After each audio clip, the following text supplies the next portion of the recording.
Perdónanos, perdonamos.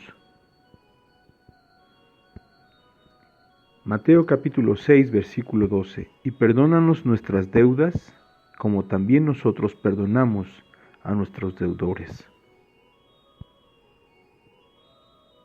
Padre de toda gracia y perdón, Padre de misericordia, te adoramos y te alabamos en esta mañana. Gracias por concedernos un día más. En la vida que tú nos concedes, Señor, lo más valioso es tu gracia, que nos permites experimentar. El don de la cruz cotidiano, Señor. Gracias, bendito Padre. Te damos gracias, Señor, porque ante el inicio de esta oportunidad de la vida, nos permites entender lo más valioso. Tu gracia dada a cada uno de tus hijos de forma cotidiana. Gracias, Señor, porque nos permites admirar tu inagotable fuente de recurso, de gracia para cada uno de los hijos que en Cristo, Señor, han sido comprados. Bendice tu palabra en nuestros corazones en esta mañana, Señor. Te lo rogamos en el nombre de Jesús. Amén. Bien, el texto que meditaremos hoy está en Mateo en su capítulo 6, versículo 12. Y perdónanos nuestras deudas, como también nosotros perdonamos a nuestros deudores.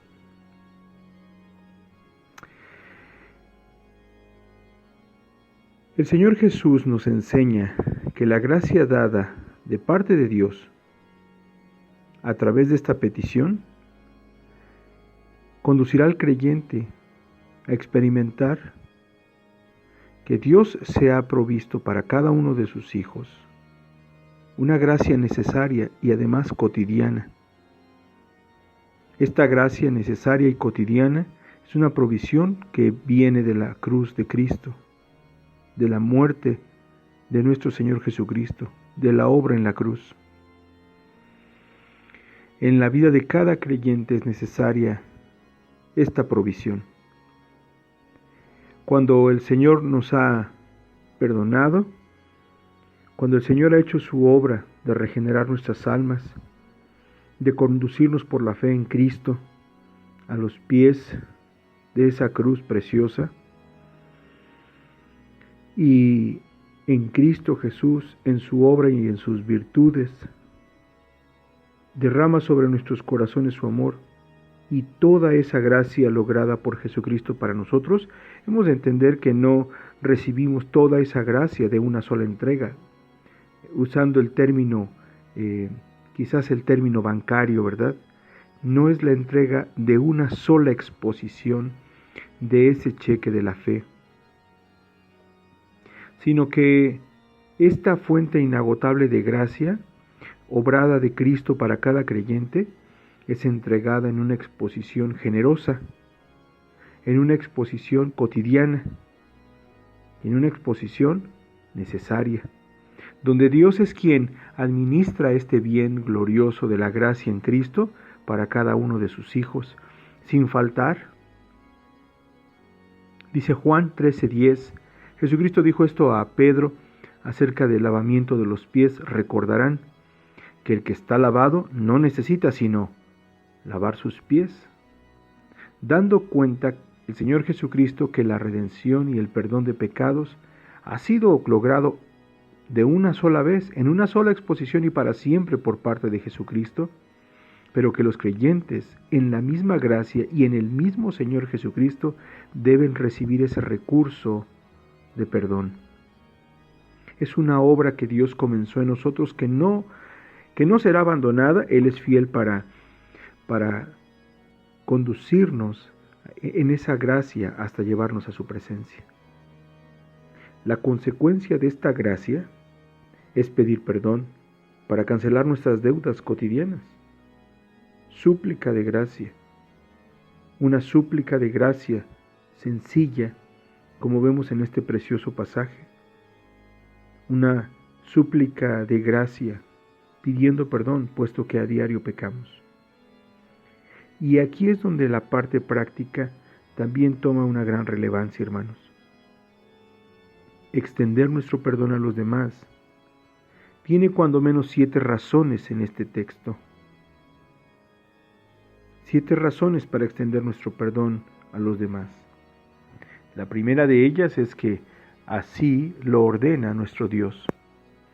Claramente la palabra de Dios en Deuteronomio 32, 35 y Romanos 12, 19 nos enseñan que la venganza es algo que solamente le pertenece a Él y no a nosotros. Así que esta ordenanza de Dios, este bendito mandamiento, no solamente nos permite saber más de Él, esta bendita orden de Dios nos hace experimentar gracia, hermanos. No nos permite, o no somos llevados, o no nos conduce a creer que nuestro Dios es un Dios que está de acuerdo con la impunidad. Por supuesto que no. Pero este bendito mandamiento nos conduce a experimentar a Dios de una manera consoladora, profunda, de una manera misericordiosa, amplia, y en una consideración de sabiduría que se aplica al alma del creyente para guiarle a grandes y mayores bendiciones en su gracia. La segunda razón es que deberíamos seguir el ejemplo de Cristo mismo. En Lucas 23, 34, en Juan 13, 12 al 15, en Efesios 4, 32, también ahí en Efesios en el capítulo 5, que nos habla acerca de cómo es el propósito de Cristo por la iglesia. Una iglesia limpia, santa, sin arrugas, sin mancha. Y en Colosenses 3, 13, este mandamiento se sigue mostrando, se sigue predicando. Perdonen unos a otros, así como hemos sido perdonados en Cristo. Debemos seguir el ejemplo de Cristo mismo al perdonar. Él es nuestro Maestro, Él es nuestro precursor. Él pone las pisadas y nosotros cuidadosamente encajamos nuestros pies en sus huellas. Esa es la senda de un camino angosto, donde hemos dicho que este camino angosto es uno solo, el camino de la vida, el camino de la gracia, el camino de Cristo. Pero la realidad es que cuando pisamos las pisadas que el Señor Jesucristo ha dejado, experimentamos de forma personal que el ejemplo de Cristo mismo es un ejemplo de dulzura, de gracia, de amor. Habiendo recibido tanto, ¿no deberíamos nosotros mismos mostrar a Cristo? Porque eso es lo que hemos recibido, a Cristo. Número 3, la tercera razón por la que debemos extender nuestro perdón a los demás es que no podemos ser perdonados a menos que perdonemos, como se demuestra en este pasaje, como se dice en este pasaje.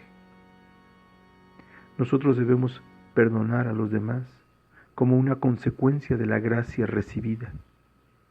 No podemos nosotros mantener cautivo a alguien si nosotros hemos experimentado el perdón. Es como tratar de callar el amor de Cristo, es como tratar de callar la obra de Cristo en nuestros corazones. Jeremías fue un profeta que trató de callar, cerrar su boca respecto a esa presencia, esa gracia, ese poder obrando en su corazón. Dice que no pudo. Un creyente que ha sido perdonado alcanza esa misericordia por gracia, pero ese manantial de gracia abunda, no lo podemos retener, debemos nosotros perdonar. La cuarta razón es que quien nos injurió necesita nuestra compasión y nuestro amor, y le debemos ese amor, como dice Romanos 13:8. La quinta razón es porque guardar un rencor y planear una venganza no solamente es malo, sino también muy necio, porque nos priva de la fortaleza que necesitamos para el trabajo efectivo Una persona que está desgastada en enojos, en venganza, habrá de ser, no solamente habrá de presentar estorbos en sus oraciones y habrá de estar debilitado en cuanto al trabajo. No rendimos como debemos ser en la viña del Señor. Deberíamos mirar hacia adelante, como dice Filipenses 2:13. La sexta razón es que perdonar a los demás nos impartirá paz del corazón y de la mente. Una paz que sobrepasa todo entendimiento, como dice Filipenses 4, versículo 7, y también lo implica el versículo 9 de ese mismo pasaje. Y la séptima razón, amados, si nosotros no perdonamos, este pasaje implica en ese sentido que nosotros no estamos gustando de dar la gloria a Dios. Pero así y solamente así Dios será glorificado cuando perdonamos. Lo que debería ser nuestra meta en todo lo que emprendemos es darle la gloria a Dios. Perdonamos no nuestras fuerzas, no porque Dios ignore la falta cometida contra nosotros, no porque Dios no sepa el dolor causado, no porque Dios no entienda las miserias en las que las ofensas nos hacen o nos llevan o nos han conducido a experimentar y a vivir. Perdonamos porque peores miserias y peores ofensas mostramos delante de Dios cuando hemos pecado contra Él y hemos sido guiados a tener paz para con Dios en Cristo Jesús. Que Dios nos permita perdonar y en el perdón de Cristo Jesús ser motivados inmediatamente a perdonar. ¿Oramos? Gracias te damos, Señor, por esta petición que nos enseñas a elevar delante de ti. Perdónanos nuestras deudas, como también nosotros perdonamos a nuestros deudores. Señor, rogamos de tu gracia y apelamos a tu gracia para recibir de ti la fortaleza, la sabiduría, el entendimiento y la dirección. Señor, ayúdanos. Lo hemos recibido mucho, Señor, y de ese gran tesoro de tu gracia te rogamos que nos des para perdonar. Señor, que no pueda callar nuestro corazón y nuestra boca, anunciar tu inmensa gracia y misericordia, impartir, Señor, a otros, compartir con otros tu dulce gracia y perdón. Ayúdanos, Señor. Ayúdanos a mortificar nuestra propia carne, aquella razón de indignación y justicia que se levanta en nuestra mente, que nos priva de tu consejo, Señor, que es una razón coartada, que es una motivación equivocada, Señor. Padre, sánanos de nuestras necedades y concédenos libertad plena en Cristo. En su gracia también, concédenos la vida y concédenos la dirección, así el querer como el hacer, para perdonar a otros. Te lo rogamos, Señor. Gracias por tu palabra, en el nombre de Cristo Jesús. Amén.